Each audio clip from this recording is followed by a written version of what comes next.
and welcome to the 5th episode of Origin Threadcraft, the podcast. This is a podcast mostly about knitting, a little about needlework, all things Threadcraft, and especially good wool. If it's your first time watching, welcome, and if you're a returning viewer, welcome back. I've loved seeing everyone's comments and just getting really fun ideas for new projects. And I love watching knitting podcasts myself, so I am happy to bring you some new content for whatever you are working on as well. It's been a little over a month since I last recorded, and I'm actually really surprised at how much I do have to talk about today, because for most of the last month, I actually wasn't able to knit at all. I was a little bit. And the reason for that is I actually had a tendon injury. So for those of you who don't know, my day job is I work in outdoor recreation and outdoor retail. And oftentimes I work as a bicycle technician, so repairing bicycles, building them when they come from the factory, fresh in a box, actually assembling them, putting them together. And it's pretty physical labor. And what happened is I actually overextended a tendon in my elbow. So it's on the inside of your elbow. I forget what the name of it is, but there's a nerve that runs from your funny bone basically all the way to the tips of your fingertips. And I overextended that particular tendon and compressed the nerve. So for most of the month of July, I was actually in pretty intense pain and not allowed to do any repetitive motion involving my right arm, which obviously my entire life is repetitive motion. I'm a knitter. So it was kind of a struggle, and I was super fun to be around, so shout out to my family for just kind of dealing with me over that month. And it was really sad because I had a ton of just like personal knitting goals that I wanted to kind of get out of the way over the summer, since in the fall I start markets and I do sell finished knitwear. I have a lot of like selfish knitting goals on my Make 9 that I was kind of hoping to check off over in July, and unfortunately I wasn't really able to do those. But here in the last week or so, I've noticed marked improvement in my arm. I'm actually out of the brace most of the time. I just wear like a small compression sleeve when I'm actually at work. And I have an MRI scheduled next week, so hopefully that will be all clear, and then I can start physical therapy and just kind of get back to normal. But it's definitely been a struggle of a month, especially since it's so hot out in the Midwest and probably most of the Northern Hemisphere right now. And I'm just like really eager to get back into it. But it's nice to be here today. It's nice to be here chatting with you, and to actually remarkably have some content for you. So let's get into it. Today I am wearing the Brioche Adventure Shawl by Jonathan Tallow of Made by Tallow Design. I will link to his Ravelry below. I talked about this in previous episodes, so I won't go super into it. But it is a shawl that is knit with mini skeins, and I used the Canyon Collection Mega Mini Skein Kit from McMullen Fiber Co. She is an indie dyer based out of the Cincinnati, Ohio area, and since I am based out of the Columbus, Ohio area, she is semi-local to me, and I'll talk a little bit more about her shop later when we get into stash acquisitions, but I absolutely love this finished knit. It is just, the squish factor is just like completely impossible to show over video, but I love it. I love both sides of it, the right and wrong side, and I think I'm gonna get a ton of wear out of it this fall. It's a bit of a look today with the like tank top romper underneath, but it is super hot out today. It's about like 103 degrees with the heat index. We got like a heat advisory thing from the weather app, so I'm just happy to be wearing knitwear at all. And if you can hear the air conditioner vent in the background, I'm sorry, but we're working with what we've got. So that is first of the finished objects, and then I actually do have two other finished objects, both of which you have seen before if you're an old-time viewer, I suppose. So first off is the leaf top. And this is a pattern by the Knit Stitch on Ravelry. I will link it below, and it is a pattern that is knit flat and then seamed. The back is one piece, the front is knit in 2 panels with some buttonholes, and then it's seamed with some I-cord on the top. And I have some mixed feelings about it, none of which is the fault of the pattern itself. I think the pattern itself is really beautiful, it's easy to follow. I do have some reservations about the yarn that I chose to do it in. So I knit mine in Lion Brand 24/7 cotton, which I don't know if you can see it if I get really close, but it is kind of a chainette construction yarn. And it's really sturdy, it's really thick. I think it's probably about a worsted weight. And I knit a market bag with it, which I loved. I thought it was like the perfect yarn for that project. Unfortunately, for a garment, it's honestly not the best. It just doesn't really have a lot of drape to it. It feels really heavy, kind of like armor. And I feel like it makes the neckline much wider than it is wont to be otherwise. And so I've tried it on a few times, and I just honestly haven't really like worn it yet. Just because I think it looks really like wide on my shoulders. It makes my shoulders look really wide. And it just doesn't have a lot of drape to it. And I think I would prefer it if I'd done it in like a linen blend, or even honestly a merino wool. I know that's kind of a controversial move to do like summer knits in wool, but I think if you pick the right one, it can be really airy and it can have all that like drapey, soft goodness that we love about wool without like causing you to overheat really easily. So I think if I were to make it again, and I think I will probably make it again, I will either do a animal fiber, or I also think it would have worked better in like a Pima cotton. I know that like Casey from Young Folk Knits knit hers in a very similar color, using the We Are Knitters Pima cotton, and I noticed that the drape on hers is much better. So I think the We Are Knitters, or really any Pima cotton, would have been a better choice than this kind of like chainette construction 100% cotton. But I know that for future, and I might undo it and use the yarn. I probably won't though, I'm gonna be honest. It's a fully functional top, and even if I don't like it, someone will. So it might end up in the Goodwill pile, as a thankful to have tried it, but we'll try again for myself. The buttons are just simple little wooden buttons from Joann Fabrics. I was able to kind of sew the buttons on and seam it up, basically relying completely on my left hand, so that is why it's a finished object. Honestly, if I could have knit the last month, it might still be sitting in a pile unseamed somewhere. So shout out to my injured tendon for that finished object there.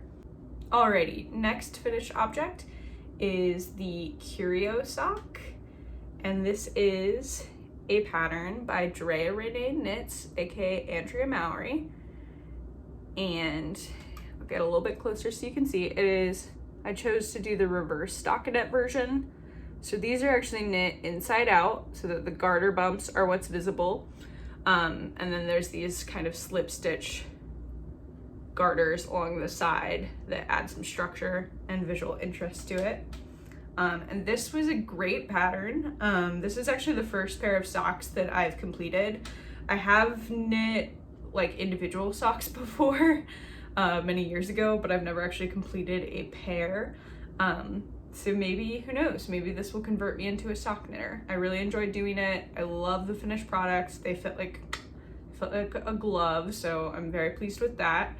And I think I'll get a lot of wear out of them. I just think that they're a really fun style. I think they'll look great with Birkenstocks and just like, you know, sock sandal situation, so that I can kind of show off the pattern. And it was a great stash buster because it did not take very much yarn for either color really. I still have tons left of the contrast color, so the like red variegated color, which was really deep stash for me. I forget the exact name of the yarn. I'll have to put it in the notes below. But I know I bought it like years ago at a yarn shop and it took very little. So I can definitely make a second pair or a different pair of socks with it if I choose to. And then the cream is just Patton's classic sock. And I still have a good amount of that left, so I could definitely make a pair with the colors reversed if I want to, or choose a different pattern. But yeah, I do highly recommend that. Again, it's the Curio sock by Dre Renata. It's and I'll link it below. There's also a version that is stockinette, so I did the reverse stockinette version, but you have your choice of either if you buy the pattern. And that is it for finished objects, which again, I'm like shocked that I have any finished objects considering I like was whacked out on muscle relaxers and could barely use my arm for like 2 weeks. So I'm pretty pleased with that. And then I do have some ongoing whips to show you as well. So the first one, pardon me while I grab this giant box. The first one is not knitting related, but it is in the realm of Threadcraft. And when I first injured my arm and really could not do anything with my right hand, I picked up an old embroidery project cross stitch really, that I was able to work on with my left hand. So this is that. And pardon me, I've got the active thread kind of in the way there. So this is a counted cross stitch. And I wonder if the artist is here.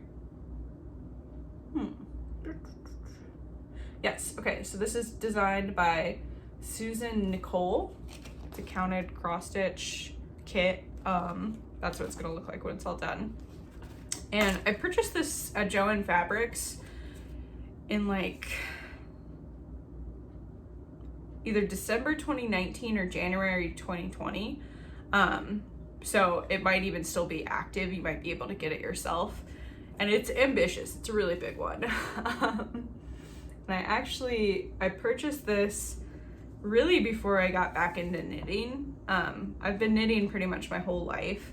But I kind of got out of it, you know, in my early 20s. I was just doing other stuff and just didn't really have a lot of time for creative pursuits. And I found that I really, really missed that. And just like the joy that it brought me in my life. And I could kind of feel myself getting that urge in December 2019 or early 2020. And so I just kind of went to Joann Fabrics on a whim, and I didn't even really know what I was looking for. I just wanted like something cool to work on. And so I ended up getting this cross stitch kit just because I really like peacocks, and I just think that they're really, really cool, like lore and folklore attached to them, and just really like aesthetically pleasing.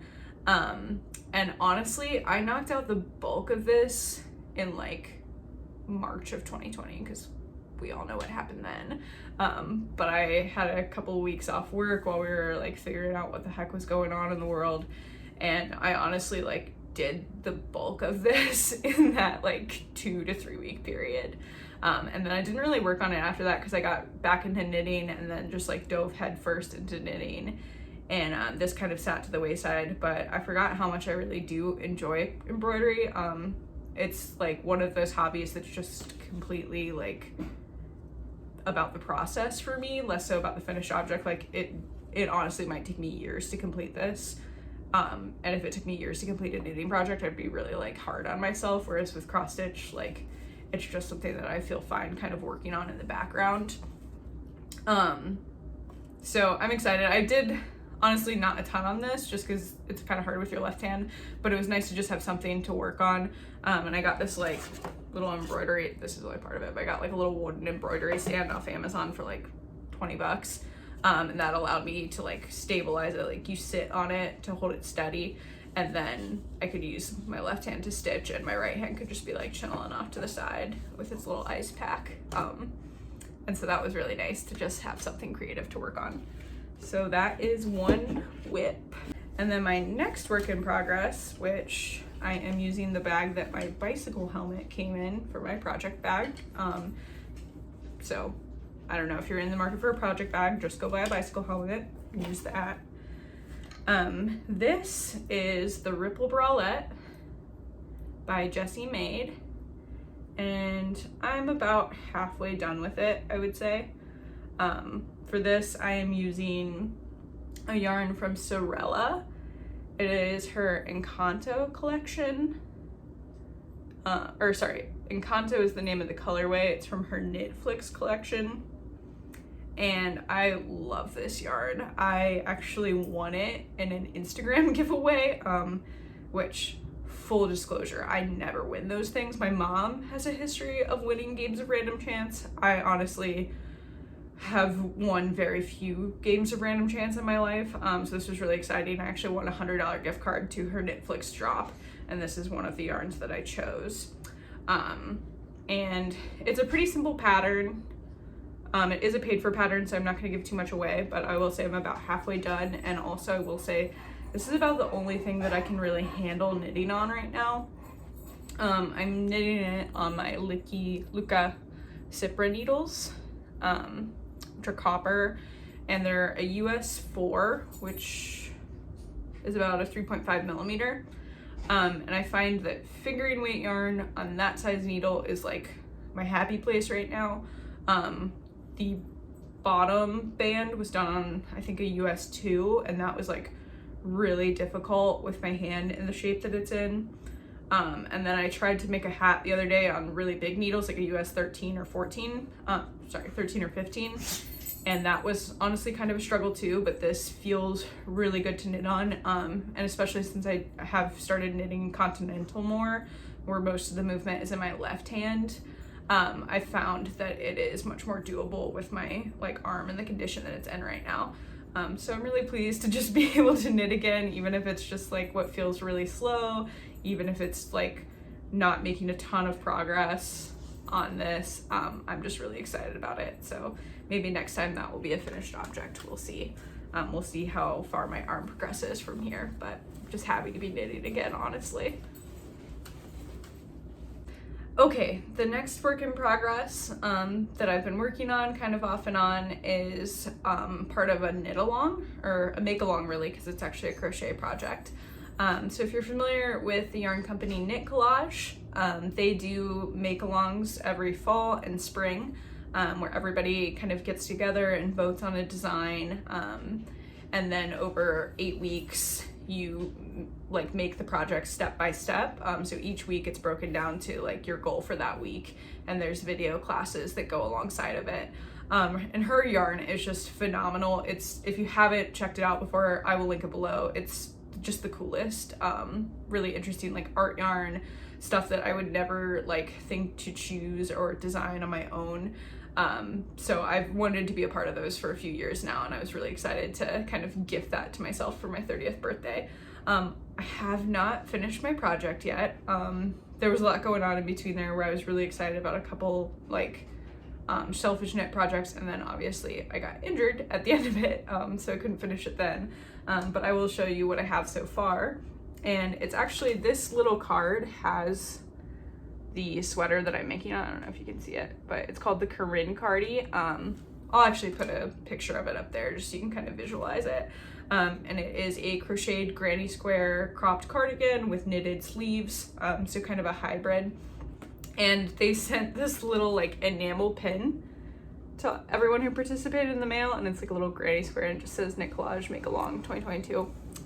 And that kind of guilted me into it, because I was like, oh my god, I haven't finished my project. They're gonna know. They don't care. Like, they don't care at all. And also, if you are familiar with Amy Small at all, who's the owner of Knit Collage, she's like probably the most supportive person on the internet. She would just be like, you know, that's okay. Everything gets finished in its own season. You know, she would not be like, you have to complete it in the 8-week turnaround time. So it's fine, but I am making good progress on it now. So I'll kind of show you what I have. So each of the granny squares, you make them individually, and then you sew them into panels of 2. Well, 2 for front, 2 for bottom, front, bottom, and then 4 across for the back, 4 across for the bottom of the back. So I have all my little like panels sewn together, and then, or crocheted together, whatever. And I've got my like color placement all chosen and ready to be actually seamed together into the garment itself. and then I'll pick up stitches and knit for the sleeves. So once I actually get motoring on this, and now that I know how to steam block, it's not going to be very long. I'll probably have it done soon depending on how my arm is. But I did just want to kind of show you the progress pic, and hopefully I will have a finished object on that soon. The gauge for the granny squares recommends that you use either an N or a P, and I'm going to be 100% honest, I used a P strictly because I wanted to use my purple furls hook. This knit along was a 30th birthday gift to myself, and I'm a Taurus, and this is the Furls Taurus hook. So hopefully it fits. I do really love the Furls Odyssey hooks. They're kind of, or sorry, this is not the Odyssey. What am I saying? I love the Furls Streamline swirl hooks, which is what this is. It's just a resin ergonomic hook design, and I love these hooks. I have like 7 or 8 of them. And I am an affiliate member with Furls, so I will link them below. If you choose to purchase a crochet hook from them, I do get a little bit of a kickback. It helps keep my dog, who is in the background making squeaky toy noises, it helps keep her in the good kibble. So thank you for supporting that. But I do really enjoy their hooks. And as a person who traditionally gets a little bit of wrist pain from crocheting, even when my arm is in good shape, I do think that this design is really ergonomic and helpful, so I'll just throw that out there. And the Garen Cardi, the granny squares are actually made with this kind of like tape yarn. It's screen printed fabric that's printed in these big vats, and then, sorry about the squeaky toy noises in the background, real life. It's made on these big vats of screen printed fabric and then cut into strips and then tied into yarn. So it's just really interesting, and I've never worked with fabric yarn like that, but I think it has a really interesting result, especially mixed with the like boucle wool, which is the white color in the background. So I'm really excited to see how that sweater turns out, and I'll be sure to show you the finished product when it is finally done. So that is kind of it for whips and finished objects and all that good things. I do have some stash acquisitions to show off, so if that's your thing, stick around. If that's not your thing, totally get it. I hope to see you around next time, and thank you for watching thus far. Okay, so my first stash acquisition I talked a little bit about last time, and this is from McMullen Fiber Co., who is the same dyer that I bought this yarn from for my Brioche Adventure shawl. She is a dyer who is somewhat local to me. She is from the Cincinnati, Ohio area, and I am from the Columbus, Ohio area. And I am a member of her literature society, which I will show you. That is the box. And the Literature Society is a quarterly yarn subscription box that she puts out every 3 months. And July's book was The Tenant of Wildfell Hall. So I actually am not finished with it. We'll consider this a whip. I'm halfway through. I'm really enjoying it so far. It's actually, I highly recommend this read, especially if you like period classics, like Jane Austen, Bronte sisters type stuff. It's by Anne Bronte.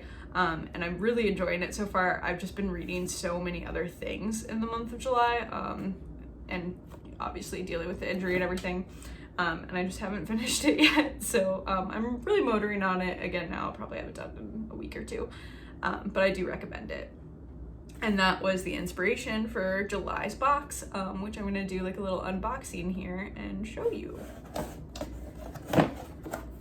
So you have your choice when you sign up for the literature subscription, whether you want to do fine weight or heavyweight. And the heavyweight, I believe, goes sport up to bulky, and the fine weight is lace through sport. So it's different every time, and there can be like coordinating skeins. Ideally they'll all go together for a project, but they don't always all match. And so anyway, this is the little like card that comes with it. So it's just a little blurb about like the book and the author, and just a little like history related to the book. And then at this point, this is just a prop, because this was clotted cream shortbread with strawberry biscuits, and obviously Dave and I ate that like the first day. So those are gone. But the tin is so cute. And it's actually by an artist named Mary Hawkins, who I will link below, because you can get this print of the little like watercolor sheep as an actual print. I think it also comes on a little box, which make a great notions box. But I just thought that was so cute with the watercolor sheep. And I thought that this tin, I mean, the top comes off obviously, would be great to keep like pins or straight knitting needles. I don't actually have a lot of straight knitting needles anymore. I gave most of them away because I just don't really use them. But this kind of makes me want to get some straight knitting needles just to make like a little centerpiece. So I thought that was super cute. That came with it. There was this bag of little like stitch markers from Laura Teague. And so they're like little sterling silver hoop stitch markers. Never have too many stitch markers.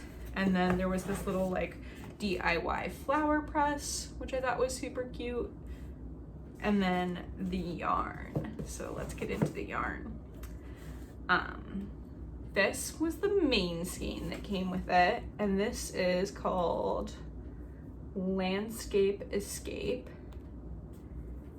and it is on her Posh sock base. So this is a figurine weight yarn that is 80% superwash merino, 10% cashmere, 10% nylon.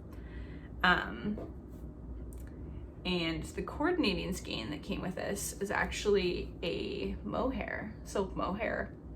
So this is called her fluff base, and it is a 72% kid silk mohair, or sorry, kid mohair, 28% silk. And this colorway was called Moorland Heather. And I just think this is so pretty. And this is one of the cool things about being in a club, which I've never done before, is I would never like pick these skeins out for myself online or really even in a store. But I actually really like them, and I like them together specifically. And I'm excited to do a project with this in a color palette that I wouldn't necessarily like have chosen for myself. So that's kind of exciting. And I think what I'm gonna do with it, and what's funny is with the Literatures Club, you have a virtual book club meeting too with the other members of the club. And it's really fun. She does like games and prizes. Like this, there was a trivia contest this time, and somebody won like an entire mini skein set for her fall collection, and then there was like a little scavenger hunt like game where somebody won like a month free of her fiber gallery club.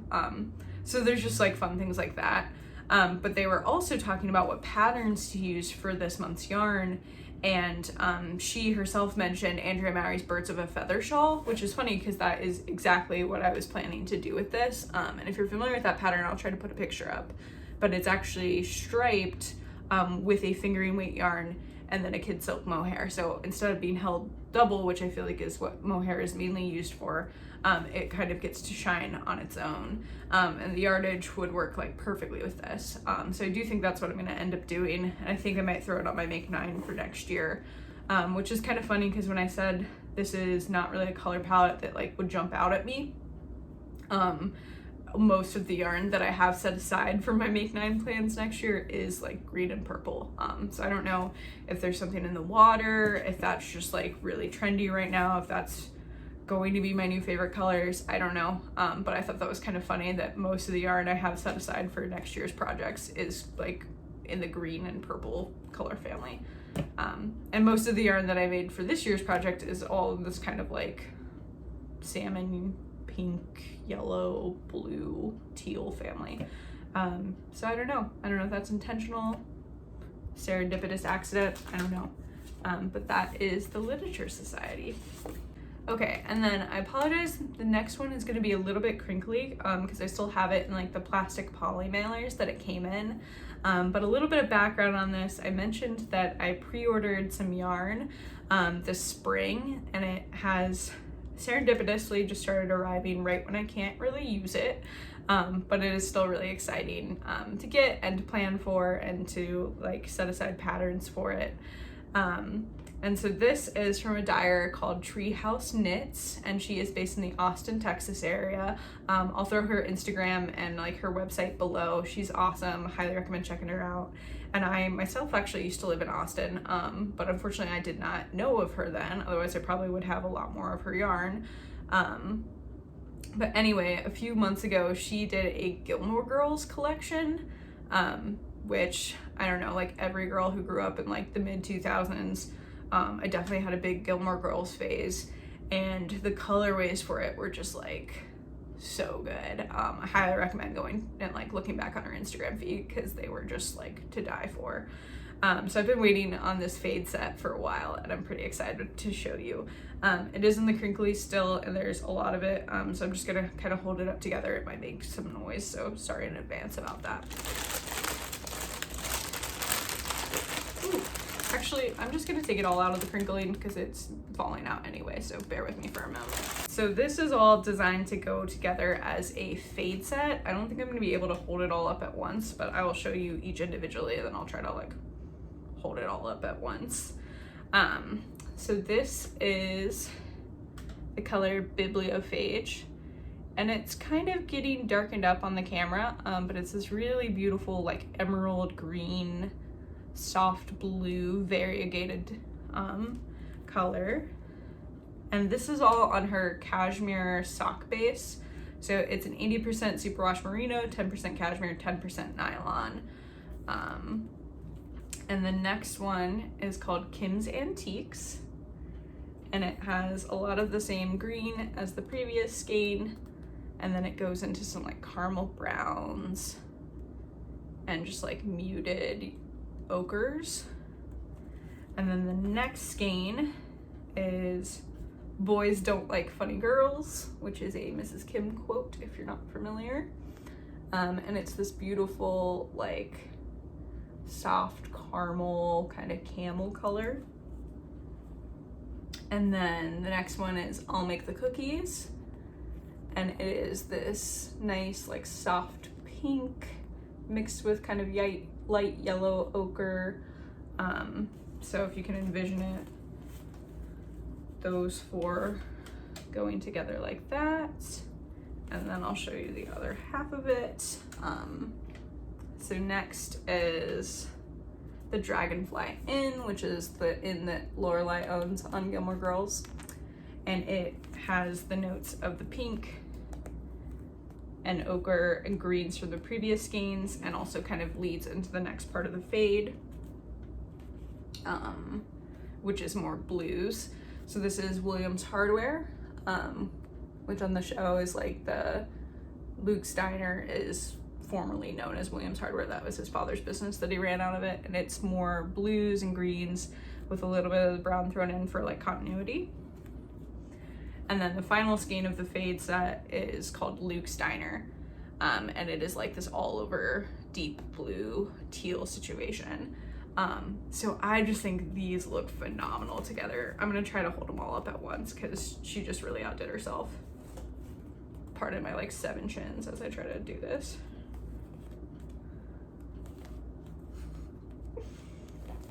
Oh my goodness.